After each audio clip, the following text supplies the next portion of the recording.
Hello, and welcome to Prep Notes. I am Mr. Colbert, and this is Mr. Freud, and we are pleased to have you join us on this fine afternoon. Today, we will be discussing industrialization and economic growth in post-Civil War America.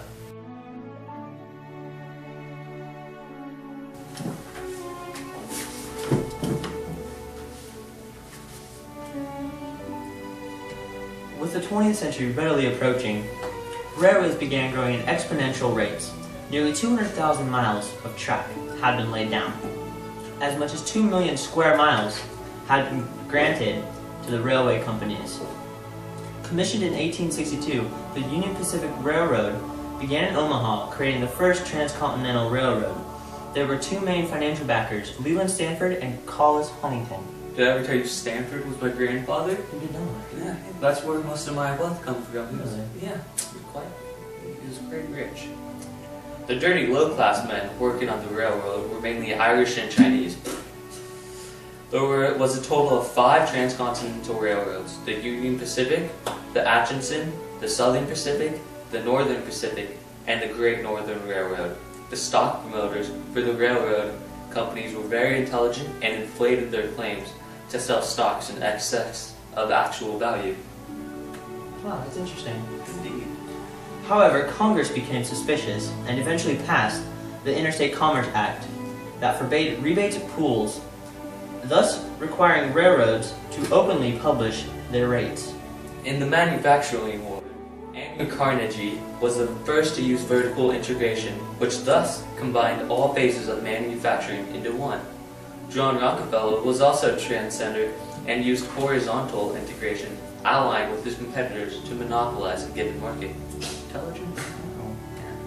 By 1877, Rockefeller controlled 90% of American oil refineries. I wish I was related to him instead of to Stanford.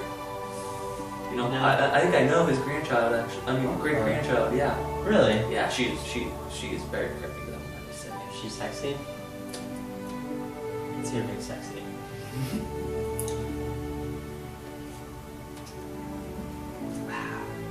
At this point in time, the grand old United States of America produced 1/3 of the world's steel.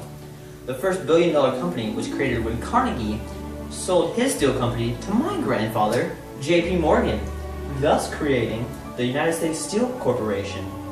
The backward South began making little industrial progress when they started producing machine-made cigarettes. Women, however, were thus able to find more jobs because of the industrial boom and the manufacturing boom as well. Because the wealthy only kept gaining more and more wealth, it distanced the social gap greatly.